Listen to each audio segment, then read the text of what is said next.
Hi, my name is Nico Delgado, but you should know me by now. I'm going to be reading you my Paris, France essay. It was the middle of the 18th century, and the city of Paris was under the reign of the Sun King. It was the best of times and the worst of times, wrote Charles Dickens. The lower class was starving and in need of a home, while the rich were bathing in money and having ceremonies for the king and queen to get dressed. But meanwhile, in town, a revolutionary idea was at boiling point.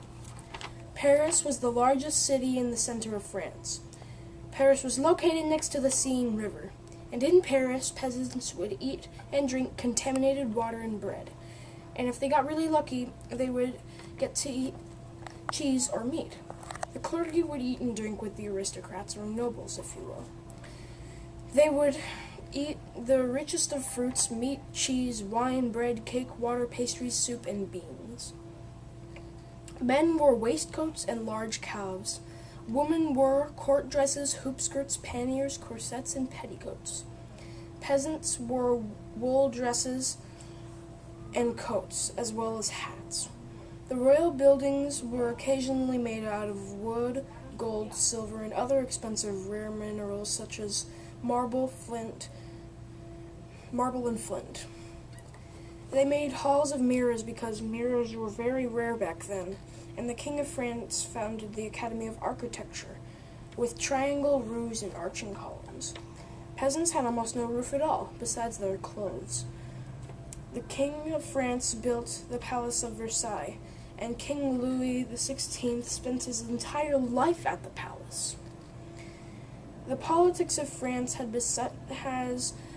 stayed the same with the ancient regime for 150 years, called the Three Estates. The first estate was the clergy, or church members.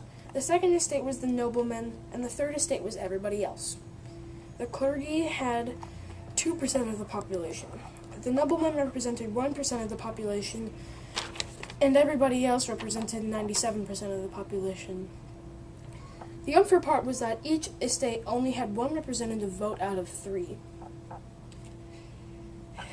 In 1789, 3 representatives from each estate met, and the third estate voted that the second and first estate had to pay taxes, since they were the only ones paying taxes.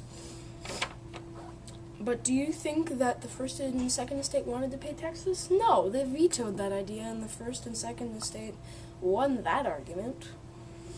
Another thing that was unfair was that only the noblemen could run for office, and if the king liked them, they would be appointed for office. Everything that the king decreed went, no matter how unreasonable it was. Weapons that they used in the military were pitchforks, muskets, fists, bayonets, pistols, bricks, knives, axes, torches, and swords. When they captured the bad people, they would use the guillotine on them, another one of those horrifying weapons that they used back in the French Revolution.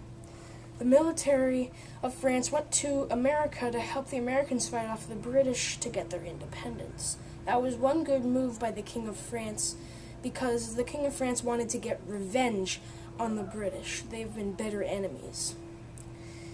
In France, the trade system was money for food, or buying, if you will.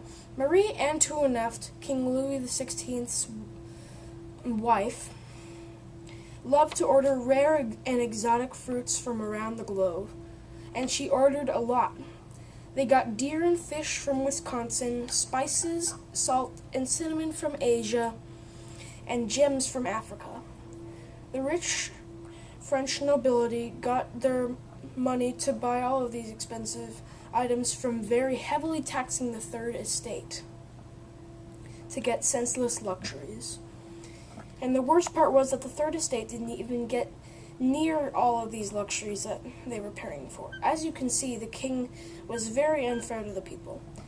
The French were Christian, and they believed that the people of the third estate were inferior to the nobles, and they could not even give the privilege to the peasants to even look at the king. But if looks could kill, I assure you right now, at this very moment, the king would be dead. I hope you like this video.